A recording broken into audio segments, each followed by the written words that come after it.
Hello everyone, welcome back to the channel eye of law.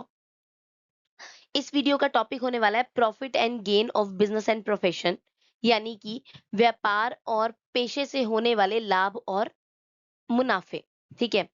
अगर हम IT act की बात करें तो सेक्शन नंबर 28 से लेकर सेक्शन नंबर 44 तक profit and gain of business and profession की बात की गई है। इसको हम शॉर्ट टर्म में पीजीबीपी भी कहते हैं। सो मैं through out the video profit and gain of business and profession को पीजीबीपी ही बोलूंगी। चलिए इसको डिटेल में समझते हैं। What is PGBP? देखिए, किसी भी टैक्स के हेड को समझने के लिए उसके चार्जिंग सेक्शन को समझना सबसे ज्यादा जरूरी होता है। पीजीबीपी का चार्जिंग सेक्शन है section number 28। Section number 28 basically वो कानूनी नेट है, यानी कि वो कानूनी जाल है जो हर उस प्रॉफिट और गेन को टैक्स के दायरे में घसीट लेता है जो आप किसी भी कॉमर्शियल एक्टिविटी से कमाते हैं। ठीक है। चाहे वो कॉमर्शियल एक्टिविटी कोई बिजनेस है, कोई प्रोफेशन है, या फिर कोई वोकेशन है। ठीक है। जो हमारा कानून है, जो हमारा लॉ है ना, वो इन तीनों को क्लियर करने के लिए अलग अलग सबसेक्शंस दिखा रहा है हमारे को। सबसे पहला सबसेक्शन है बिजनेस, जो कि सेक्शन नंबर 213 में डिफाइन है। इसमें हर तरीके के ट्रेड, कॉमर्स, मैन्युफैक्चरर या कोई भी ऐसा एडवेंचर जो ट्रेड के नेचर का है, वो इंक्लूड किया जाता है। यानी कोई भी खरीद या बेच या मैन्युफैक्चरिंग का काम इसी बिजनेस हेड में आ जाएगा। दूसरा है प्रोफेशन, जो सेक्शन नंबर 2 के 36 सब सेक्शन में दिया हुआ है। प्रोफेशन का मतलब होता है जहां आपको अपनी किसी स्पेशलाइज्ड बॉडी ऑफ नॉलेज या फिर एकेडमिक कोर्स की जरूरत होती है, जैसे कि डॉक्टर्स हो गए, लॉयर्स हो गए या चार्टर्ड अकाउंटेंट्स हो गए। तीसरा है टर्म वोकेशन, जो सेक्शन नंबर 2 के 36 में ही दिया गया है। ये किसी डिग्री पर नहीं, बल्कि आपकी इनहेरेंट स्किल पर, आपके खुद के टैलेंट पर या क्राफ्टमैनशिप पर डिपेंड करता है। जैसे कोई आर्टिस्ट है, सिंगर है या एस्ट्रोलॉजर है। ठीक है। तो चाहे आप बिजनेस कर रहे हो या कोई प्रोफेशन चला रहे हो या अपने किसी पर्सनल टैलेंट यानी कि वोकेशन से कमा रहे हो, अगर वहां से कोई भी प्रॉफिट या गेन हो रहा है ना, तो उस पर टैक्स इसी पीजीबीपी हेड के अंडर सेक्शन 28 के मुताबिक लग जाएगा। अब हम ना थोड़ा और गहराई में जाते हैं और देखते हैं पीजीबीपी के सबसे पहले और इम्पोर्टेंट टर्म को, जो कि है डिफाइनिंग बिजनेस। ठीक है। जो कि इनकम टैक्स एक्ट के सेक्शन नंबर 213 में डिफाइन है। कानून के मुताबिक बिजनेस का मतलब सिर्फ एक दुकान खोलना नहीं होता। इसकी डेफिनेशन बहुत ही ज्यादा वाइड है और इसमें मेजरली 4 एलिमेंट्स इंक्लूड होते हैं, जिसमें हम अलग अलग देखते हैं। नंबर आता है सबसे पहले ट्रेड का। तो ट्रेड का सिंपल मतलब है होलसेल या retail, buy and sell activity. ठीक है। यानी किसी भी सामान को खरीदना और अपना प्रॉफिट मार्जिन जोड़ करके उसको बेच देना। दूसरा एलिमेंट है कॉमर्स। कॉमर्स में वो सारी कॉमर्शियल वेंचर्स आ जाती हैं जो सर्विसेज या लॉजिस्टिक्स से जुड़ी होती हैं। ठीक है। जैसे कि कोचिंग इंस्टीट्यूट है या कंसल्टिंग फर्म्स है। ठीक है। या फिर ट्रांसपोर्ट और लॉजिस्टिक का कोई काम हैंडल करना है। ये सारी चीजें इसी के अंदर आती हैं। नेक्स्ट आता है मैन्युफैक्चरर। इसका मतलब होता है कि रॉ मटेरियल को प्रोसेस करके उन्हें फर्निश्ड गुड में तब्दील कर देना, कन्वर्ट कर देना। जैसे कपड़े से रेडीमेड गारमेंट्स बन जाते हैं या फिर प्लास्टिक से टॉयज मैन्युफैक्चर हो जाते हैं। ठीक है। इसके बाद आता है सबसे इंटरेस्टिंग एलिमेंट, जो कि है adventure in the nature of the trade. ये बहुत ही बड़ा कानूनी पॉइंट है। अगर कोई पर्सन डेली बिजनेस नहीं करता, लेकिन उसने लाइफ में या पूरे साल में एक सिंगल आइसोलेटेड ट्रांजैक्शन भी किया है ना, जिसका मकसद सिर्फ प्रॉफिट कमाना और कोई अपने कॉमर्शियल टैलेंट था, तो कानून उस सिंगल ट्रांजैक्शन को भी बिजनेस मान लेता है और उसे होने वाली जितनी भी इनकम होती है वो पीजीबीपी के हेड के अंदर टैक्स कर लेता है। ठीक है। तो शॉर्ट में 213 के मुताबिक चाहे आप रेगुलर शॉप चला रहे हो, फैक्ट्री रन कर रहे हो या कोई सिंगल कॉमर्शियल ट्रांजैक्शन भी कर रहे हो जिसका मकसद प्रॉफिट अर्न करना था, तो वो इसी दायरे में आ जाएगी। ठीक है। जीबीपी के बची हुई टर्म्स यानी कि प्रोफेशन एंड वोकेशन को देखते हैं। ये सेक्शन नंबर 2 सबसेक्शन 36 के अंदर डिफाइन है। सबसे पहले प्रोफेशन देखो। एक प्रोफेशन चलाने के लिए आपको एक स्पेशलाइज्ड बॉडी ऑफ नॉलेज की जरूरत होती है। ठीक है। जो आप सिर्फ स्ट्रक्चर, एकेडमिक कोर्स या फिर किसी स्ट्रिक्ट क्वालिफिकेशन के जरिए ही एक्वायर कर सकते हो। ठीक है। इसके परफेक्ट एग्जांपल्स मैंने आपको फर्स्ट स्लाइड में भी दिए थे, जैसे कि डॉक्टर्स हो गए, सीए हो गए, इंजीनियर्स हो गए या फिर लॉयर्स हो गए। ठीक है, ये लोग बिना किसी फॉर्मल डिग्री और इंस्टीट्यूशनल फ्रेमवर्क के काम कर ही नहीं सकते हैं लीगल तरीके से। ठीक है, इसके बाद अगर हम दूसरी तरफ बात करते हैं वोकेशन की, तो वोकेशन जो है वो पूरी तरीके से आपके इनहेरेंट स्किल्स यानी कि नेचुरल टैलेंट, जो आपकी क्राफ्टमैनशिप है ना, उस पर बेस्ड होता है। इसके लिए किसी फॉर्मल हायर एजुकेशन या फिर किसी रिजिड डिग्रीज की जरूरत नहीं होती है। ठीक है, फॉर एग्जाम्पल कोई एक्टर है, कोई सिंगर है, कोई पेंटर है, आर्टिस्ट है, कारपेंटर है या फिर कोई डांसर है ना, तो इनका काम उनकी नेचुरल कैपेसिटी या फिर प्रैक्टिसेस से चलता है। तो ये डिस्टिंक्शन पॉइंट ना बहुत ही सिंपल है। प्रोफेशन के लिए फॉर्मल इंस्टीट्यूशन क्वालिफिकेशन या फिर कोई सर्टिफिकेट मैंडेटरी है, जबकि वोकेशन पूरी तरीके से आपके नेचुरल जो आपका टैलेंट है या आपका स्किल है ना, उस पर रिलाई करता है। ठीक है, लेकिन टैक्स की नजर में ये दोनों ही बराबर हैं। आप चाहे फॉर्मल डिग्री से कमाई कर रहे हैं या अपने नेचुरल टैलेंट से कमाई कर रहे हैं, अगर आपको प्रॉफिट हुआ है तो पीजीबीपी हेड के अंदर आपको टैक्स देना पड़ेगा। ठीक है, देखिए पीजीबीपी को समझने के बाद अब हमारे पास ना एक बहुत इंपॉर्टेंट सवाल आता है कि अगर कोई इंसान पैसे कमा रहा है तो हमें कैसे पता चलेगा कि उसकी इनकम पीजीबीबी हेड में जाएगी, यानी कि किसी और हेड में नहीं जा रही, जैसे कि सैलरी हेड में नहीं जा रही है। ठीक है, तो इसको वेरीफाई करने के लिए कानून में एक ना बहुत ही सिंपल सा टेस्ट दिया है, जिसे हम कहते हैं इंडिपेंडेंट टेस्ट। ठीक है, तो किसी भी कमाई को पीजीबीपी की इनकम क्वालिफाई करने के लिए ये 3 कंडीशंस को पूरा करना ज़रूरी होगा। पहला है ओन मास्टर, यानी कि आप किसी के अंडर काम नहीं कर रहे हो, वहाँ कोई भी एम्प्लॉयर और एम्प्लॉयी का रिश्ता नहीं है। जो एसएससी है ना, वो बिल्कुल इंडिपेंडेंटली अपना काम ऑपरेट कर रहा है। सेकंड है डिसीजन मेकर, यानी कि आप अपने काम के खुद ही बॉस हो। आप किसी के सुपरवाइजर से या फिर ऑर्डर नहीं ले रहे हो। ठीक है, अगर आप ऑर्डर्स लेकर काम करेंगे तो कानूनी तौर पर उसे बिजनेस नहीं कहा जाएगा, वो सैलरी बन जाएगी। ठीक है, और तीसरा टेस्ट आता है ऑटोनॉमी, जो कि स्लाइड में थोड़ा सा विजिबल नहीं है। ऑटोनॉमी का मतलब है कि काम करने की जो मेथड है या फिर एग्जीक्यूशन है ना, इसमें आपके पास कंप्लीटली इंडिपेंडेंस है। ठीक है, यानी आपका तरीका है, आपका टाइम है, आपके डिसीजन है, इसके लिए आप किसी और पे डिपेंडेंट नहीं है। अगर कोई इनकम ये तीनों टेस्ट पास कर लेती है तो वो पीजीबीपी में चली जाएगी, लेकिन अगर ये तीनों कंडीशंस को मेट नहीं कर पा रहा है कोई इनकम, तो वो यहाँ पे चार्ज नहीं होगी। ठीक है, देखिए अब आते हैं हम अपने टॉपिक के सबसे प्रैक्टिकल हिस्से पर, जो है income chargeable as PGBP under section 28। अभी तक हमने जनरल बिजनेस प्रॉफिट्स की बात की है, पर कानून ने ना कुछ स्पेसिफिक इनकम्स को भी इस हेड के अंदर टैक्स करने के लिए स्ट्रिक्ट कर दिया है। ठीक है, वो क्या है? सबसे पहला है रीन्यूमरेशन टू पार्टनर्स।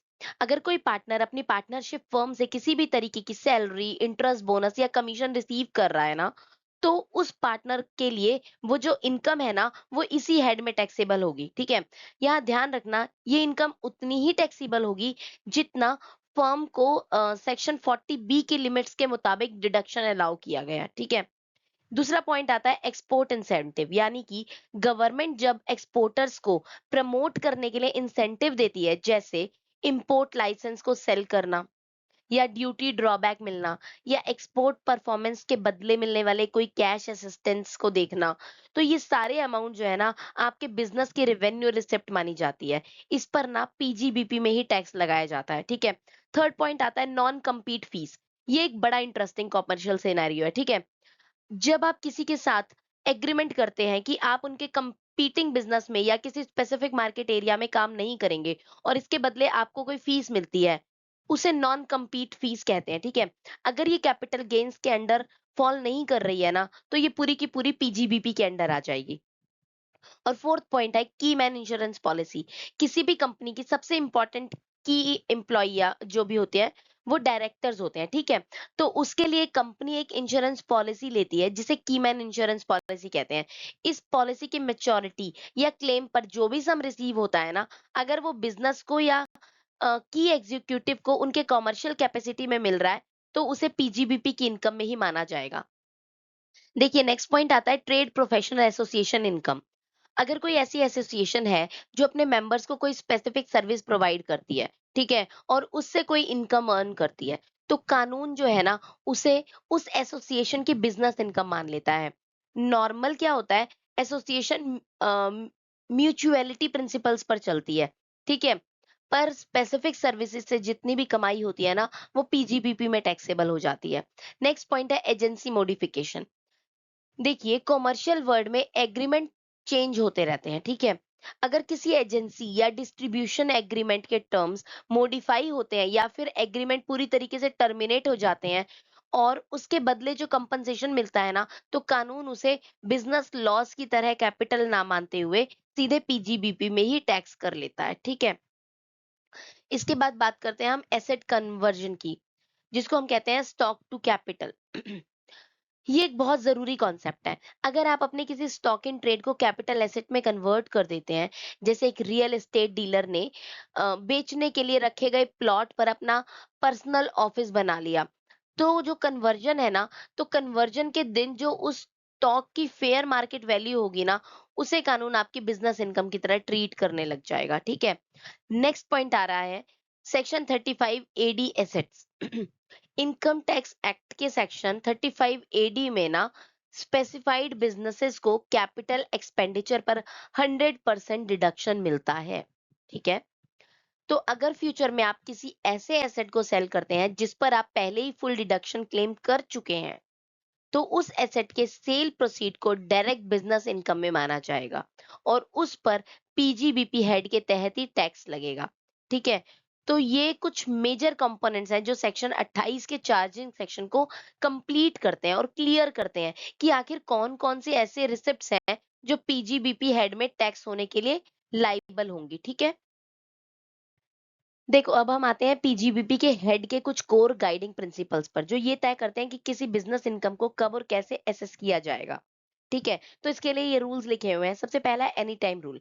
अब बहुत से लोगों को ये लगता है कि पीजीबीपी का जो टैक्स है ना, उसके लगने के लिए बिजनेस को पूरे के पूरे 365 दिन रन होना जरूरी है, पर ऐसा बिल्कुल नहीं है। अगर आपका बिजनेस प्रीवियस ईयर के दौरान सिंगल डे के लिए भी एक्टिव हुआ है या ऑपरेट हुआ है ना, तो कानून के मुताबिक पीजीबीपी टैक्सेशन के दायरे में आ ही जाएगा। दूसरा प्रिंसिपल है प्रॉफिट और गेन।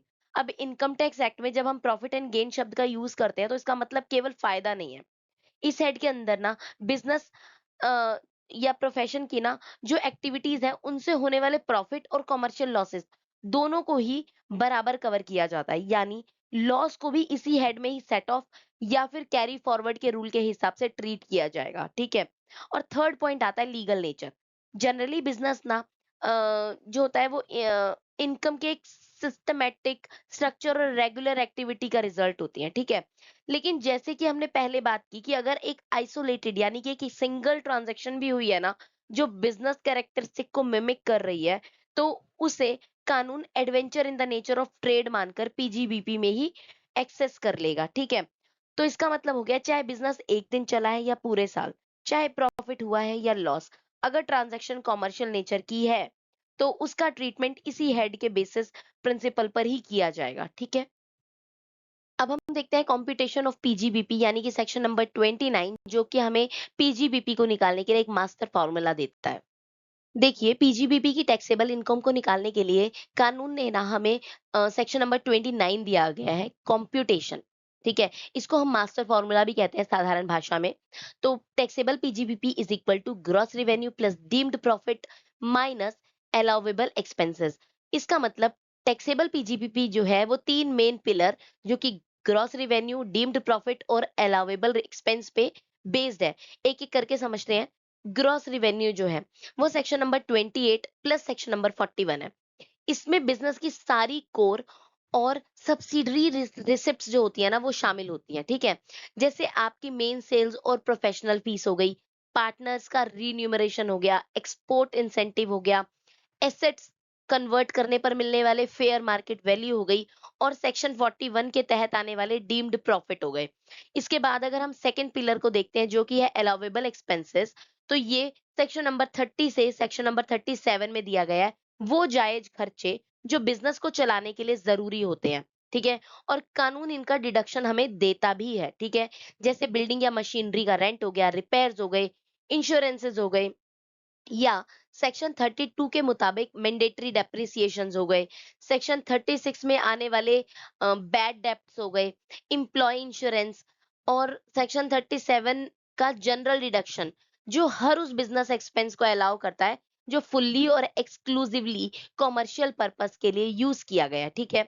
नेक्स्ट आता है हमारा डिसअलाउड आइटम्स, यानी कि एडिड बैक। प्रैक्टिकल लाइफ में जब हम नेट प्रॉफिट से शुरू करते हैं ना, तो कुछ ऐसा खर्चा होता है जो हमें प्रॉफिट एंड लॉस अकाउंट में डेबिट तो कर दिया हमने, पर इनकम टैक्स एक्ट उन्हें एक्सपेंस नहीं मानता, इसलिए उन्हें वापस ऐड करने को कह देता है हमें, ठीक है। जैसे हमारे पर्सनल एक्सपेंस हो जाते हैं, या पे किया गया इनकम टैक्स हो गया, कानून तोड़ने पर लगने वाली पेनल्टीज हो गई, कोई कैपिटल एक्सपेंडिचर हो गया, या फिर कोई नॉन बिजनेस एक्सपेंसेस हो गया।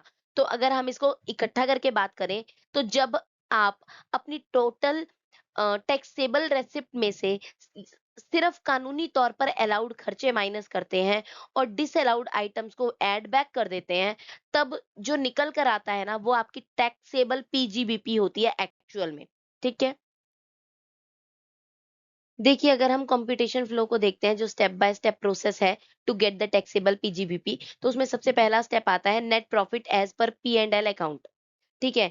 इसका मतलब ये हमारा बेस फिगर होता है जो हमें बिजनेसमैन के रेगुलर फाइनेंशियल स्टेटमेंट से मिलता है। इसके बाद नेक्स्ट आता है ऐड इन एडमिसिबल एक्सपेंसेस। इस नेट प्रॉफिट में हम उन सारे खर्चों को वापस से जोड़ देते हैं, यानी कि ऐड बैक कर देते हैं, जो पी एंड एल अकाउंट में डेबिट तो थे, पर इनकम टैक्स एक्ट उन्हें अलाउ नहीं करता, जैसे आपके पर्सनल खर्चे या पेनल्टीज जो हमने लास्ट स्लाइड में देखे थे। इसके बाद आता है next step, at deemed incomes, जैसे कि सेक्शन नंबर 41। इसके बाद हम बिजनेस में कोई ऐसी रिकवरी हुई है जो पहले लॉस थी, या लायबिलिटीज से हमारा मतलब बैक आता है पैसा, ठीक है। तो उसे कानून के तहत सेक्शन 41 के मुताबिक बिजनेस की कमाई माना जाएगा और उसे यहाँ पे ऐड कर दिया जाएगा। फिर आएगा subtract expenses not in PL, और आखिर में हम उन जायज डिडक्शंस और बिजनेस एक्सपेंसेस को माइनस कर देंगे जो एक्चुअल में अलाउड है, पर किसी वजह से accounting P and L account में रिकॉर्ड होने से रह गई थी, ठीक है। इन चारों स्टेप्स को जब हम क्लियर कर लेंगे, तो हमें मिल जाएगी हमारी टैक्सेबल पीजीबीपी। इस स्लाइड में मैंने एक इलस्ट्रेशन शो की है जो एक सॉफ्टवेयर आर्किटेक्ट की है, ताकि उसकी टैक्सेबल पीजीबीपी को निकाला जा सके। तो इसके लिए पहले हम देख रहे हैं कि उसका बिजनेस प्रॉफिट जो है वो 10 लाख का है, ठीक है। उसकी एडजस्टमेंट थी, पेनल्टी उसने कोई 50,000 की भरी थी, अंडर सेक्शन 37 वो डिसअलाउड है, ठीक है। तो उसको कहा गया है कि भैया इसको आप ऐड बैक करोगे, इसको आप डिडक्शंस के तहत, या फिर आप इसको खर्चा नहीं दिखा सकते, ठीक है। और इसकी कुछ डेप्रिसिएशन अलाउंसेस थी, जो इसको 20,000 रुपए की मिली थी। तो इसका टैक्सेबल पीजीबीपी इनकम आ गया 10,30,000 रुपए, ठीक है। अब देखते हैं एक बहुत ही यूनिक और पावरफुल कॉन्सेप्ट को, जिसे कानून ने सेक्शन नंबर 41 यानी कि डीम्ड प्रॉफिट कहा है, ठीक है। इस सेक्शन को समझने के लिए ना आपको एक लीगल टर्म जो कि है लीगल फिक्शन, इसको समझना पड़ेगा। लीगल फिक्शन का मतलब होता है कि कानून किसी ऐसी चीज को बिजनेस इनकम मान लेता है जो नॉर्मल सर्कमस्टांसेस में शायद बिजनेस इनकम ना दिखे, ठीक है। जहां तक कि अगर आपका बिजनेस आज की डेट में एक्टिव या चालू भी नहीं है ना, फिर भी ये टैक्स लग जाएगा। तो देखते हैं ये कैसे काम करता है। मान लो पिछले किसी साल यानी प्रीवियस ईयर में आपने अपने बिजनेस में किसी लॉस, एक्सपेंडिचर या ट्रेडिंग लायबिलिटी के लिए ना डिपार्टमेंट से एक टैक्स डिडक्शन क्लेम किया था। इसका सबसे बेस्ट एग्जांपल है बैड डेब्ट्स, यानी कि जब कोई कस्टमर आपका पैसा लेकर भाग जाए, ठीक है, और कोर्ट या डिपार्टमेंट उस लॉस को मानकर आपका टैक्स कम कर दे, ठीक है। लेकिन करंट ईयर में आकर चमत्कार हो जाता है, ठीक है, और वो कस्टमर वापस आता है और आपका रिकवर किया हुआ पैसा आपको लौटा देता है, या फिर आपका पुराना लायबिलिटी पूरी तरीके से खत्म हो जाती है, रमिट हो जाती है। तो ऐसे में कानून कहता है कि जो अमाउंट आपको अब रिकवर हुआ है ना, उसे आपकी करंट ईयर की बिजनेस इनकम माना जाएगा और उसे वापस ऐड बैक कर दिया जाएगा, ठीक है। इस प्रोविजन का कोर ऑब्जेक्टिव जो है ना, वो बहुत ही सिंपल सा है, ठीक है, बहुत ही ट्रांसपेरेंट सा है, टू प्रिवेंट डबल बेनिफिट। ऐसा बिल्कुल नहीं हो सकता कि एक ही ट्रांजैक्शन पर आप पहले टैक्स डिडक्शन लेकर फायदा उठाएंगे और बाद में वो पैसा वापस मिल जाए तो उसे टैक्स फ्री रिकवरी की तरह यूज करेंगे, ठीक है। तो ऐसा नहीं हो सकता। तो मतलब प्योर पीजीपीपी कंप्यूटेशन का ना सबसे बड़ा मकसद यही होता है कि हम अकाउंटिंग प्रॉफिट और टैक्सेबल प्रॉफिट के बीच जो फर्क है ना उसको देखें और सेक्शन 41 जैसे प्रोविजन को अप्लाई करें हम, ठीक है, अपने टैक्स को कैलकुलेट करने के लिए। आ रहा है सेक्शन नंबर 145 जो कि है मेथड ऑफ अकाउंटिंग। देखो हमने पीजीपीपी के बहुत सारे रूल्स देख लिए, ठीक है। अब हमारे पास ये क्वेश्चन आता है कि हम अपने बिजनेस की इनकम रिकॉर्ड करने के लिए कौन से अकाउंटिंग मेथड को फॉलो करें। तो इस बात का जवाब हमें मिलता है सेक्शन नंबर 145 स्कोप के अंडर, ठीक है, जो अकाउंटिंग मेथड्स की एप्लीकेबिलिटी को कंप्लीटली गवर्न करता है, ठीक है। तो अगर इसकी एप्लीकेशन की बात करें तो याद रखना कि सेक्शन 145 का जो कानून है ना सिर्फ दो हेड्स पर लगेगा। पहला हमारा पीजीबीपी बिजनेस प्रोफेशन और दूसरा आईओएस यानी कि इनकम फ्रॉम अदर सोर्सेज।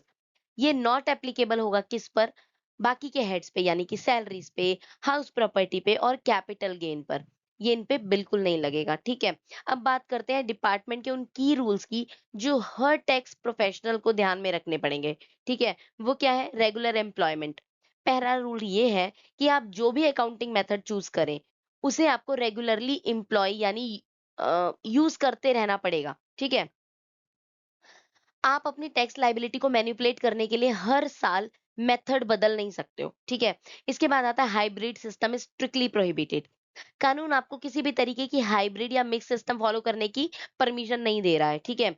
आपको या तो पूरी तरह 100% कैश सिस्टम पर चलना होगा जहां पैसे आने जाने पर एंट्री होती है, या फिर 100% मर्केंटाइल सिस्टम पर चलना पड़ेगा जहां पे एक्यूरल बेसिस पर एंट्रीज होती हैं, ठीक है। इसके बाद आता है डिफॉल्ट रूल। अगर किसी एसएससी ने एक्सप्लिसिट तरीके से अपने मेथड स्टेट नहीं किया है, ठीक है, तो डिपार्टमेंट बाय डिफॉल्ट ये मान लेता है कि बुक्स मर्केंटाइल ड्यू बेसिस पर चल रही हैं, ठीक है। इसके बाद आता है एओ पावर्स। अगर हमारे असेसिंग ऑफिसर्स आपके चुने गए मेथड या फिर मेंटेन्ड बुक से सेटिस्फाई नहीं है ना, तो कानून उन्हें ये पावर देता है कि वो आपकी बुक्स को रिजेक्ट कर सकते हैं और सेक्शन 144 के तहत बेस्ट जजमेंट असेसमेंट इन्वोक कर सकते हैं, ठीक है, जहां एओ अपने हिसाब से आपके टैक्स को कैलकुलेट करेंगे।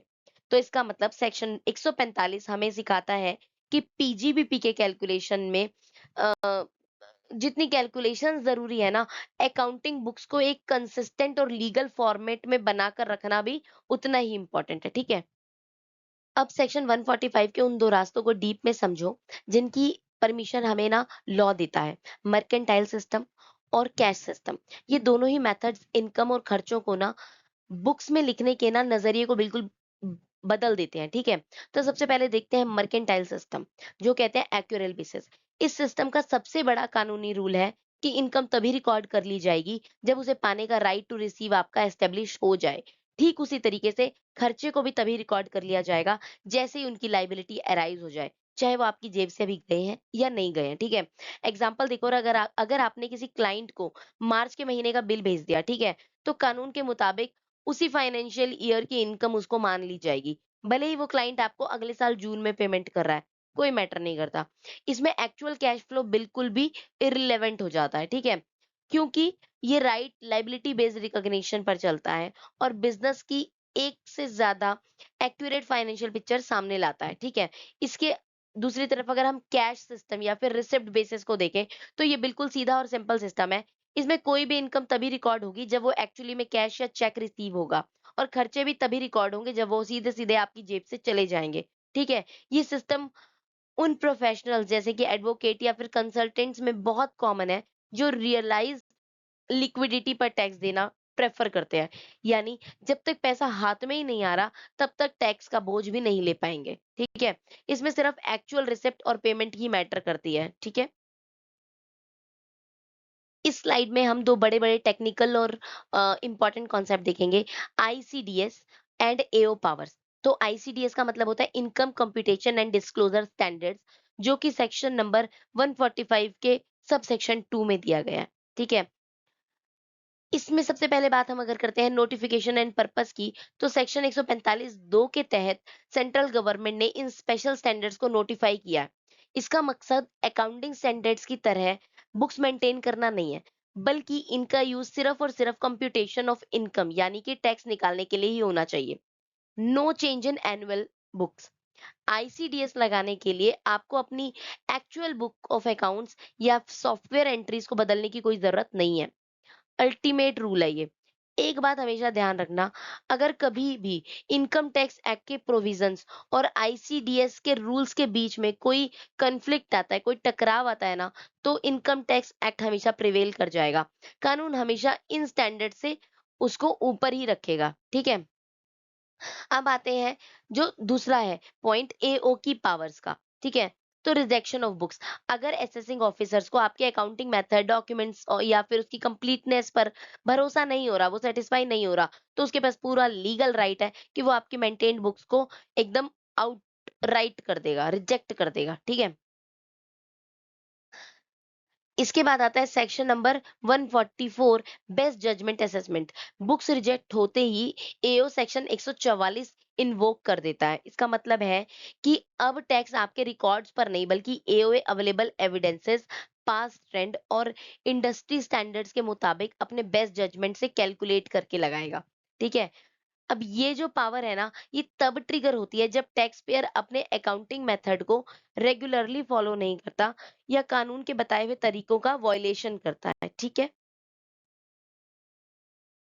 अब इस स्लाइड में ना कुछ ऐसी एक्टिविटीज दी गई हैं जिसको हम बताते हैं कि क्या ये पीजीबीपी में आती हैं या नहीं आती हैं, अगर आती हैं तो क्यों आती हैं, नहीं आती हैं तो क्यों नहीं आती हैं। ये 4 मार्क्स के लिए कभी कभी एक एग्जाम्पल आ जाता है, जैसे कि कोई एक्सटर्नल ऑडिटर है, तो क्या ये पीजीबीपी है, तो यस ये पीजीबीपी है। क्यों? क्योंकि वो इंडिपेंडेंट अपने प्रोफेशन को यूज कर रहा है, ठीक है? इस तरीके के बाकी के एग्जाम्पल आप वीडियो को आराम से पॉज करके देख लेना, पढ़ लेना, समझ लेना। अब अगर अपने पूरे लेक्चर को समरी के तौर पे अगर हम देखें, तो पहला पॉइंट हमारे पास आ रहा है profit and gain of any business and profession. ये हमारा बेस फाउंडेशन है, यानी साल भर के दौरान आपने अपने रूटीन बिजनेस से या प्रोफेशन से जो भी डायरेक्ट मुनाफा कमाया है वो यहाँ पे शामिल हो जाएगा। सेकंड पॉइंट आ रहा है कंपनसेशन और payment due to received by person specified under section 28 second.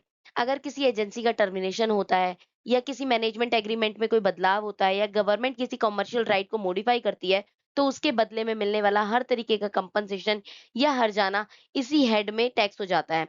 Next आता है trade professional association income from member services. अगर कोई ट्रेड यूनियन या प्रोफेशनल एसोसिएशन अपने ही मेंबर को कोई स्पेसिफिक या स्पेशलाइज सर्विस प्रोवाइड करती है, तो उन सर्विसेज से होने वाली कमाई भी इसी बिजनेस इनकम में मानी जाएगी, ठीक है?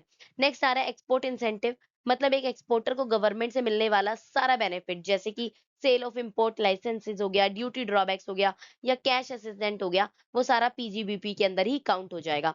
Profit on duty entitlement passbook scheme, मतलब एक्सपोर्ट प्रमोशन, जो हमारा प्रमोशन होता है उसके तहत इस स्कीम से होने वाला हर तरीके का फाइनेंशियल प्रॉफिट जो होता है वो पीजीबीपी के लिए नेट में ही आ जाएगा टैक्स के लिए, ठीक है? Profit on transfer of duty free replenishment certificate, अगर कोई एक्सपोर्टर अपने डीएफआरसी सर्टिफिकेट किसी और को ट्रांसफर या सेल करता है, तो उस सेल से मिलने वाला जो भी प्रॉफिट होगा पीजीबीपी में आ जाएगा। Value of any benefit pre requisite arising from business और प्रोफेशन, ये एक बहुत बड़ा tax planning loop hole block है, ठीक है? अगर आपको बिजनेस के सिलसिले में कोई नॉन कैश बेनिफिट या फिर कोई गिफ्ट मिला है, जैसे क्लाइंट से मिली हुई एक लग्जरी वॉच हो गई या कोई फॉरेन ट्रिप हो गया, तो उसकी मार्केट वैल्यू पर भी आपको पीजीबीपी में ही टैक्स देना पड़ेगा, ठीक है? नेक्स्ट पॉइंट आता है आपका इंटरेस्ट, सैलरी, बोनस और रीन्यूमरेशन रिसीव्ड बाय द पार्टनर्स। अगर कोई पार्टनर अपनी ही पार्टनरशिप फर्म से सैलरी, इंटरेस्ट, बोनस या फिर किसी तरीके का रीन्यूमरेशन लेता है, तो उसे सैलरी में ना जाकर के या अदर सोर्सेज में ना जाकर के पीजीबीपी में ही चार्ज किया जाएगा। इसके बाद आता है sums received for not carrying out business activity, जिसे हम आम भाषा में बोलते हैं नॉन compete फीस कहते हैं, ठीक है? अगर कोई आपको इस बात के पैसे दे रहा है कि आप उनके एरिया में अपनी शॉप या कंपटीशन शुरू ना करो ना, तो वो फीस भी यहाँ पे ही टैक्सेबल होगी, ठीक है? इसके बाद आता है सम्स रिसीव्ड अंडर की मैन इंश्योरेंस पॉलिसी। ऑलरेडी आपको बता चुकी हूँ पिछली किसी स्लाइड में कि कंपनी के किसी बहुत इंपॉर्टेंट एम्प्लॉय के लिए ली गई कोई इंश्योरेंस पॉलिसी का पैसा जब रिसीव होता है ना, तो वो भी पीजीबीपी के हेड में ही चार्ज होता है, ठीक है? इसके बाद आता है sums received on capital asset demolished और डिस्ट्रॉयड ट्रांसफर। अगर किसी ऐसी कैपिटल एसेट पर जहां आपने सेक्शन 35 एडी के तहत साइंटिफिक रिसर्च या फिर स्पेसिफाइड बिजनेस में 100% डिडक्शन पहले ही क्लेम कर लिया है ना, तो बाद में वो एसेट डिस्ट्रॉय, डिमोलिश या ट्रांसफर होती है ना, तो आने वाले सेल से जो भी पैसा मिलेगा वो पीजीपी में टैक्स हो जाएगा। इसके बाद आता है इनकम फ्रॉम स्पेक्युलेशंस। इंट्राडे ट्रेडिंग या फिर कमोडिटी मार्केट जैसे जो हमारे स्पेक्युलेटिव ट्रांजैक्शंस होते हैं ना, उनसे होने वाले प्रॉफिट को भी हम इसी हेड के अंदर टैक्स पे करते हैं, ठीक है?